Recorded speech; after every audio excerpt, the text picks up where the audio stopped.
Apreciados amigos y estudiantes, los saluda su docente Ricardo Luis Canaval Quintana. Vamos a mirar la explicación referente al título de este video tutorial.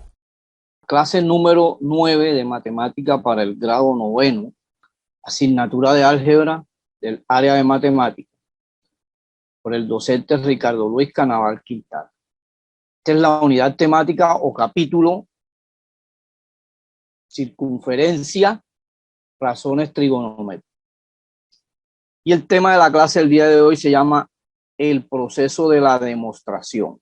Los saberes previos me dice que la mamá de Rafael le da la siguiente instrucción: tiende la cama o lava tu ropa. Si Rafael decide lavar su ropa, puedes afirmar que hizo lo que su mamá le ordenó. ¿Qué valor de verdad tendría la afirmación? Esa respuesta me la dan allá en el cuaderno. Analicemos esta situación de María Fernanda, que afirma que si se suman dos números impares, A y B, el resultado es un número par. La pregunta de esta situación dice: ¿qué está suponiendo María Fernanda y qué quiere probar?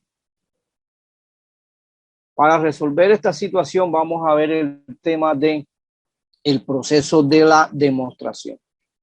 María Fernanda debe demostrar de manera general lo que afirma, pues debe tener claro cuál es su posición y qué quiere demostrar. Ella supone que A y B son números impares y debe demostrar que A más B es un número par. De la posición o la sentencia que se supone cierta se denomina hipótesis y la proposición que se va a demostrar se denomina tesis. Entonces, teniendo en cuenta estas dos definiciones, hipótesis y tesis, en el enunciado número 1 del ejemplo número 1 dice: toda recta paralela a un lado de un triángulo divide a los otros dos lados en segmentos proporcionales. Se identifica que, por ejemplo, la hipótesis es la recta es una recta paralela a un lado de un triángulo. Y la tesis sería que la recta divide a los otros dos lados del triángulo en segmentos proporcionales. Teniendo en cuenta estos dos conceptos, una demostración consiste en un conjunto de supuestos llamados axiomas o premisas que se combinan de acuerdo con las reglas lógicas para deducir como conclusión la proposición que se está demostrando. Entonces, una demostración consta de la proposición cuya validez se desea probar, los fundamentos que serán utilizados como base de la demostración y la aplicación de las reglas de inferencia para construir una cadena de razonamientos que conduzcan hasta la conclusión.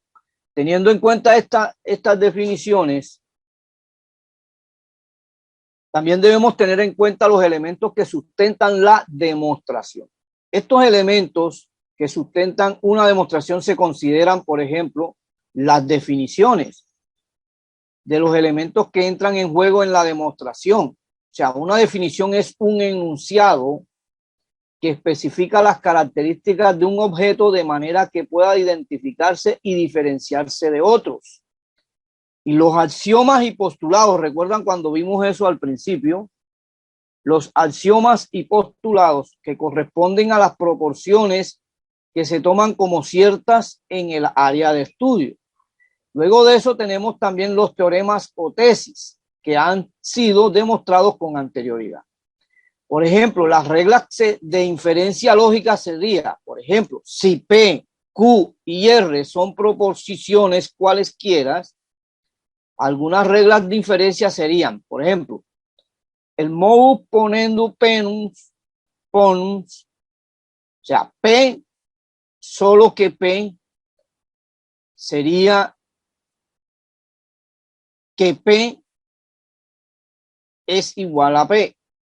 Ok, o P solo si Q. El modus tollens, que le llaman eso, es que P solo que Q estaría en la diferencia de Q y P. Y los silogismos hipotéticos serían entre que cada uno de ellos podría diferenciarse de la PQ, o sea, Q de R y P de R. Y una doble negación sería que, ojo, que la diferencia de Q de P es igual a P positivo. Mientras que most tollendo ponens, P y Q o menos P será de Q. Entonces, estas definiciones son reglas de inferencia lógica en matemática. ¿Ok? Pero vamos a ver unos ejemplos en los cuales podemos diferenciar toda esta parte para que podamos entender mejor. Por ejemplo,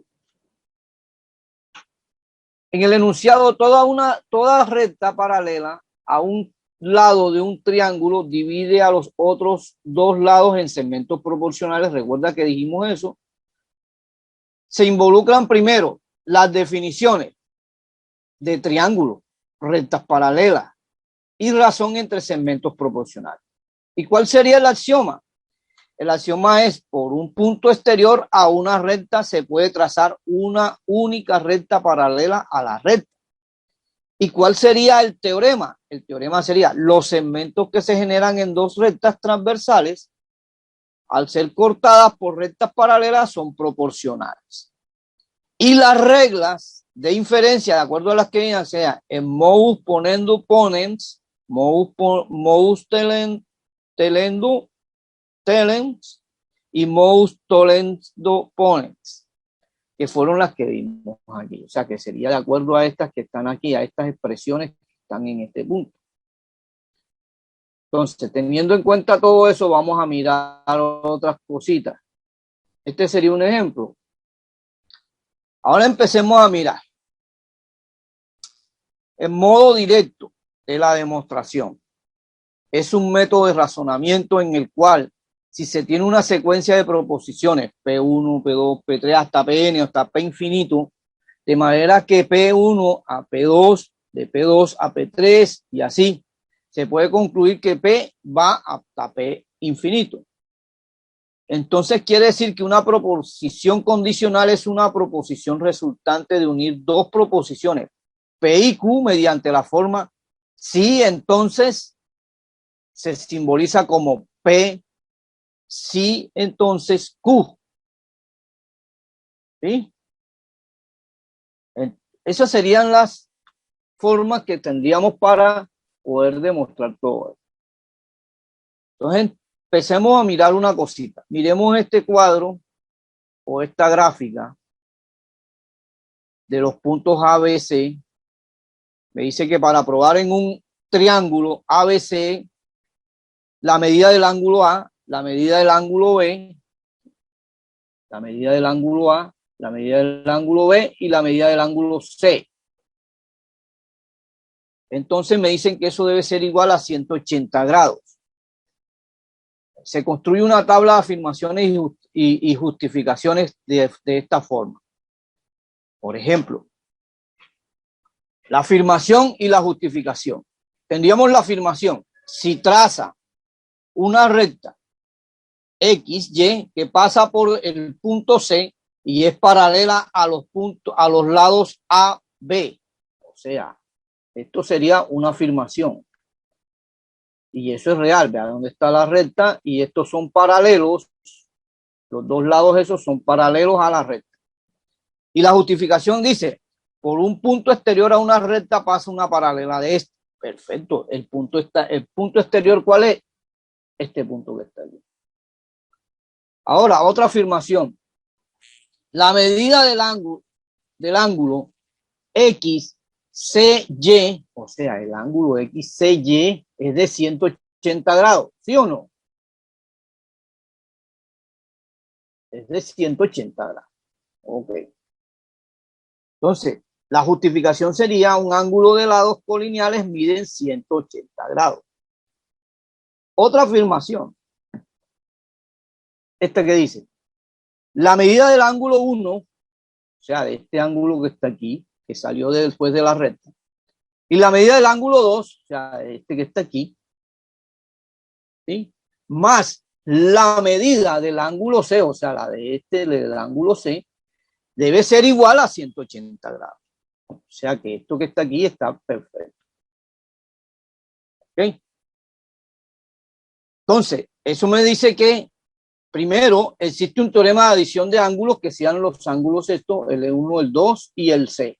O sea que la medida del ángulo X, C, Y es igual a la suma del ángulo 1, el ángulo 2 y el ángulo de C. Y eso me dice que es el teorema de la adición de ángulos. Luego de eso, lo que demostramos de la medida del ángulo 1, 2 y C, que es igual a 180 grados, vendría siendo la propiedad transitiva de la igualdad que demostramos anteriormente. Para poder justificar que los ángulos alternos internos entre paralelas son congruentes, podríamos decir que la medida del ángulo 1 es igual a la medida del ángulo B. O sea, este ángulo es igual a este. Y la medida del ángulo 2 es igual a la medida del ángulo A. O sea, este ángulo que está aquí es igual a este ángulo que está acá. Y eso nos demuestra la justificación que los ángulos alternos internos entre paralelas son congruentes. Y luego de eso, el principio de la sustitución que se justifica dice que la afirmación podría ser la medida del ángulo A más la medida del ángulo B más la medida del ángulo C, que es este que está aquí abajo, debe ser igual a 180 grados. O sea, o es igual a 180 grados. Y esa sería la justificación del principio de sustitución. Teniendo en cuenta todo esto, ahora esa es una forma de demostrar directamente. Ahora vamos a demostrar indirecto la de este método.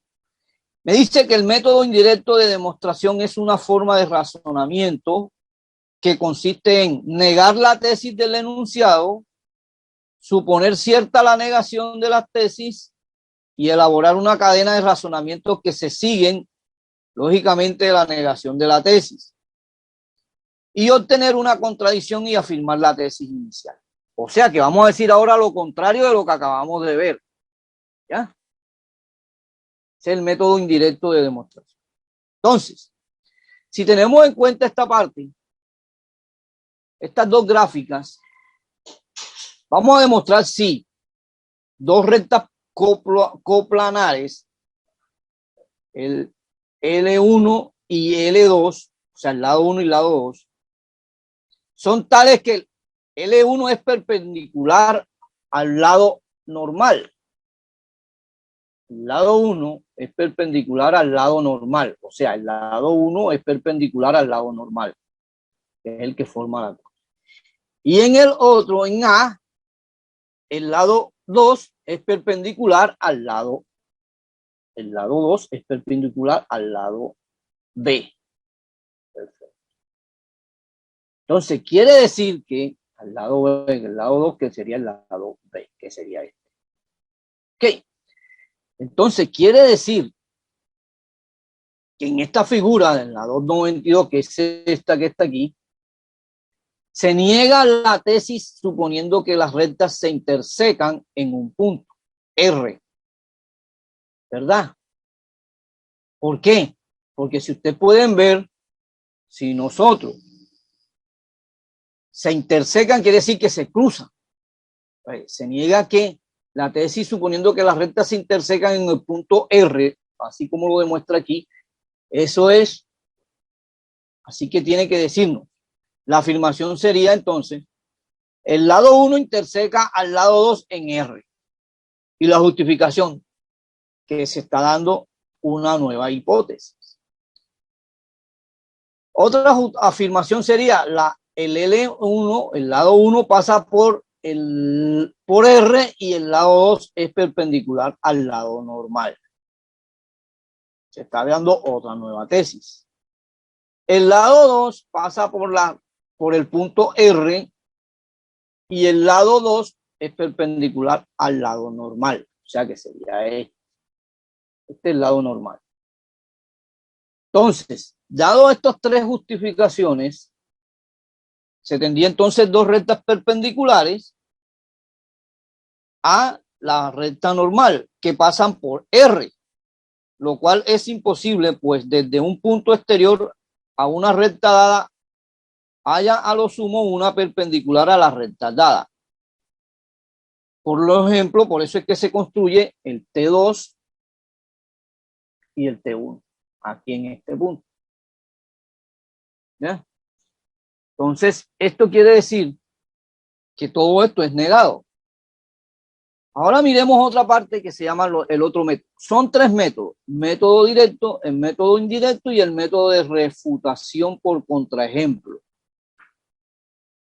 El método de refutación por contraejemplo consiste en probar la falsedad de una proposición, mostrando un caso o un ejemplo de un individuo o una situación para que no se cumpla la afirmación. Para utilizar este método se examina el contenido de la proposición y se busca una sentencia que niegue o contradiga lo que se afirma, es decir, se halla un contraejemplo. Teniendo en cuenta eso que acabo de decir, miren este ejemplo. El teorema de Tales, ¿recuerdan que vimos el teorema de Tales? Bueno, perfecto. Enuncia lo siguiente: si la transversal T1 corta a las rectas paralelas, el lado 1, el lado 2 y el lado 3, ¿recuerdan?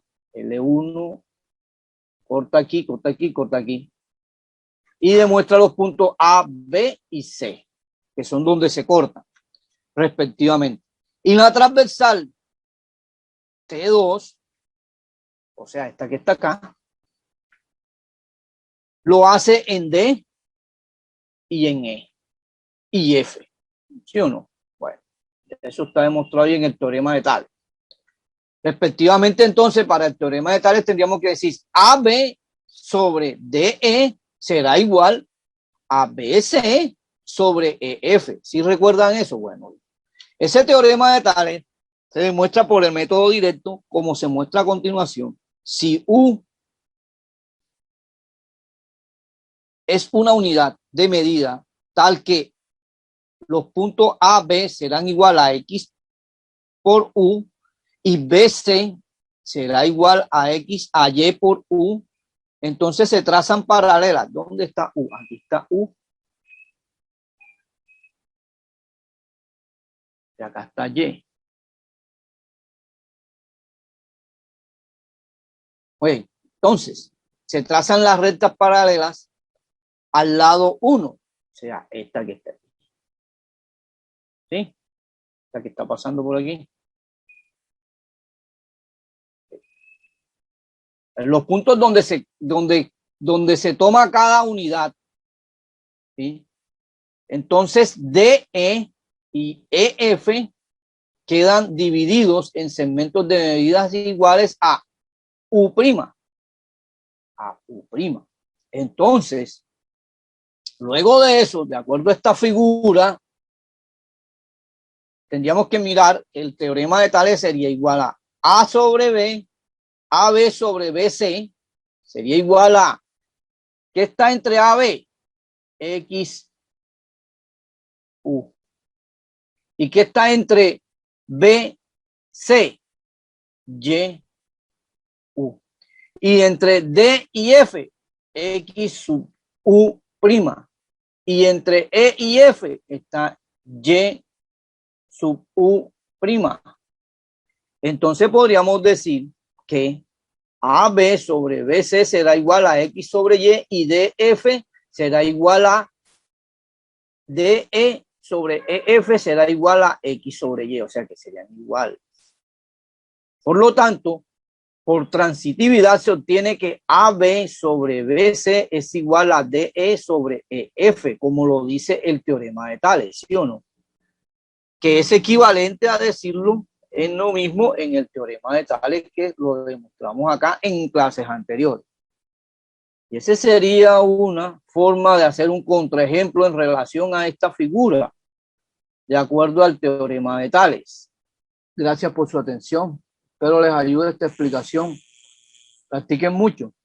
Nos vemos en la próxima clase.